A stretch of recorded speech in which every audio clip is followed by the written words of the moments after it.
Jaran! Gabi na. Oh, ilawan na. Actually, may ilaw naman talaga eh. Para may drama lang yung effect. Kaya ako pinatay yung ilaw. Kaya ng aming sisiw, siya'y... May alagang sisiw. Ito yung alaga niya. Ito yung puti. Siya yun, yung kulay brown.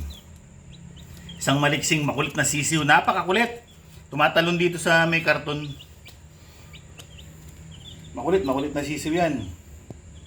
Nung una, binubuli niya yung sisiw niya. Ngayon, ano na sila?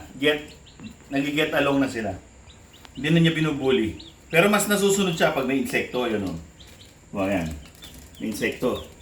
Siya yung masusunod. Yan, di ba?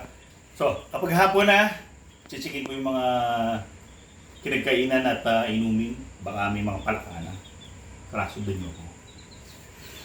Well, nandito na tayo. Hindi ko ginamit yung headlight ko kasi pag tumitingin ako sa camera, nasisilaw. So, nag-flashlight na lang muna ako para hindi yung nakakasilaw yung headlight ko. Ayan si Otlum. Naku po. Gilalamok. Ayan. Kita nyo ba yung mga lamok? Lumilipad-lipad sa gilid-gilid niya. Mamaya, si mas mainit katawan nun si Bradley, ang dami niya lamok. Oh. Gabi na Kapogi siya. na eh. Hindi siya maka-at-is eh. Ganda ng katawan. Yung balahibo, dikit lang. Konti lang yung balahibo pero buo. Ganda ng katawan.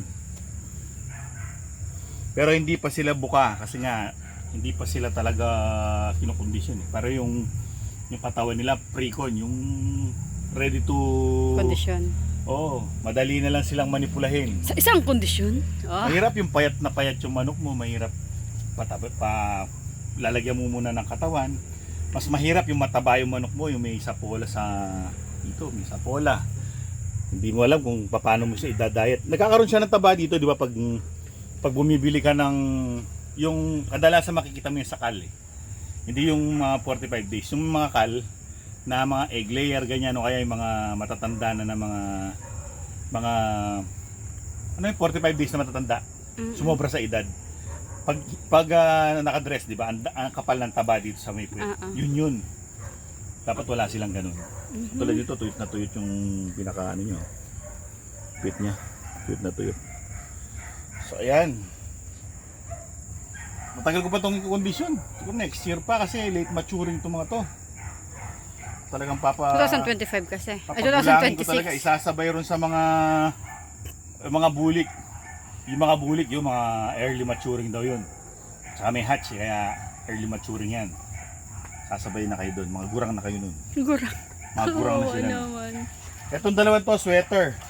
Otlum, tsaka si Tigbalang sweaters. Halos may sweater yung mga inahin namin. Golden sweater, tsaka blue sweater. So si Rudy lang yung pure at si Magandang Dilag hatch. So yun lang ang mga pure halos. Cross pati yung si Warhag, yung aming magiging broodcock na Capistrano Bulls. May sweater blood siya. So pag kinumbine mo kay Blue, okay kasi may sweater din siya. Pero hindi ko alam ang resulta. Okay lang sa in-vision. Well, magtataob muna pala ako. Yan, kita nyo yan mga kainan. Tinataob namin. Kasi, mahirap na. Para ito mga inumin na to. Tinataob ko yan kasi mahirap magkaroon ng palaka. Tingnan natin si Bradley. Kita nyo ang dami niya, lamok niya. Kasi mainit ang katawan niya. Tsaka marami siyang Tingnan mo exposed si na Judge, ano ginagawa. Judge, may inuman ka dun. Judge, may inuman ka Ayun, doon. tingnan, dito. Bigla mong ilawan. Ayun, no, kawawa siya, di ba? Dami niyang lamok, oh. Mainit kasi katawan nito eh. Yan yung lamok niya, oh. Para ka lang. Daming lamok, oh. Kawawa naman. Lalagyan natin sila ng katol.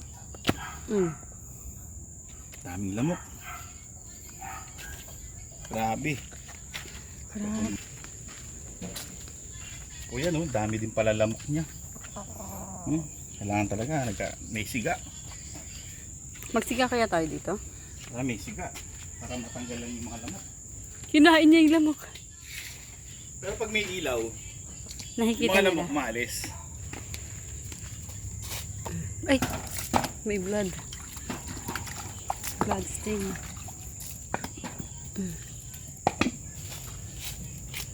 Yan. Tingnan mo. Pero pag matanda na yung manok, maano na sa malaria, matibay na sa kagat ng lamok. Yun nga lang, di sila nakakapagpahinga na mabuti dahil sa kagat ng lamok. Binabanlawan ko rin bago ko itaog kasi may mga buhangin na nandun sa ilalim. Kung babanlawan mo lang basta-basta, ganda yun yan. So, tagbanlawan. Pati tubig lang naman. O, lipat tayo dun sa harap. Tingnan mo na dito kung may linalamok. Walang gano.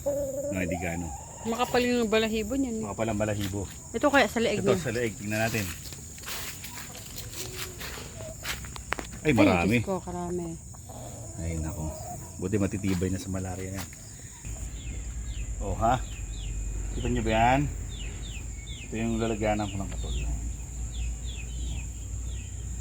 Kasi isinasabi ko sa dito. Dito. Kasi itong mga sisiu, mahina ito sa malaria. Ayan. Ito sila. Kahit pinapairestat sila, ang pinaka-concern ko dyan, hindi sila nakakatulog na mabuti. Nauudlot yung kanilang paglaki. So, ayan o, ang pula-pula pa naman ang mukha ni Warhag. Yan o, pumipitik-pitik yung ulo nila kapag nakakagat sila ng lamok. Yan, nakahapon na yung mga yun. Disaksikan sila. Pero hindi ko nilalapit masyado yung katol doon sa hapunan kasi siyempre, para hindi ganong mabagsik Solid. yung katol. Hindi na sa gitna. So doon naman sa ito, isa pa to para sa mga boys dun sa harap. Saan ka na? Oh. Nandito na tayo sa baluarte ng mga kitik. So dito, napansin ko lang kapag mga puti yung mga sisiw, tignan nyo, konti lang yung lamok. Hindi ko alam kung bakit na. Siguro dahil sa puti sila. Ito si Sky oh. Doon siya humahapon. Lalagyan ko rin sila ng kanilang katols. Siyempre. Ba't kaya nandun si Sky na? So, tinatamad siya rito sa Mag-balance? mag-balance dito sa pinaka... Tamad na. Oh, to, tignan mo dito. Ito.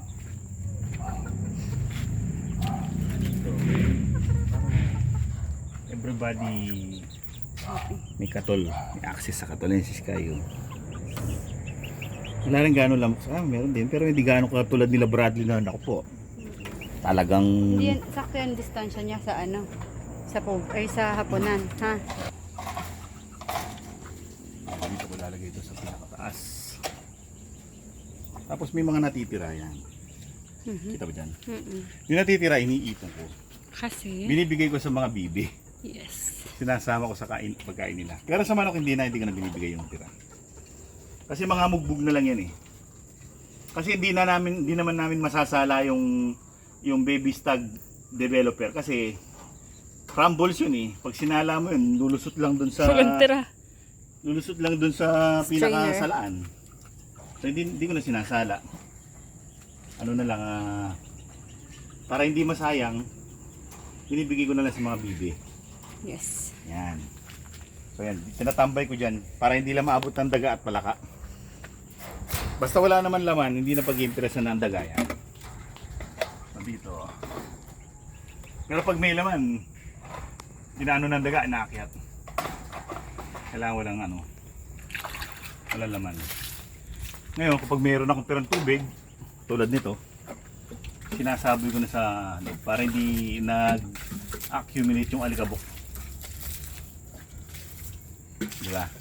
Yan, may tira akong tubig. O, diba? Ano ba, nakakasilaw ba yan? Sorry. Well, mga kaibigan, maglalagay pa ako ng katol sa mga barako doon.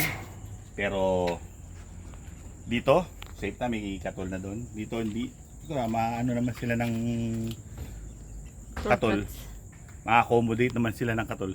Pero sila Bradley, kahit makadalawang katol lang, sa pagitan ng mga barako doon, lalagay ako para hindi sila lamakin. Well, good night everybody. Ito ang aming night episode. Hanggang sa susunod na episode. Maraming salamat sa inyong panonood. Paalam!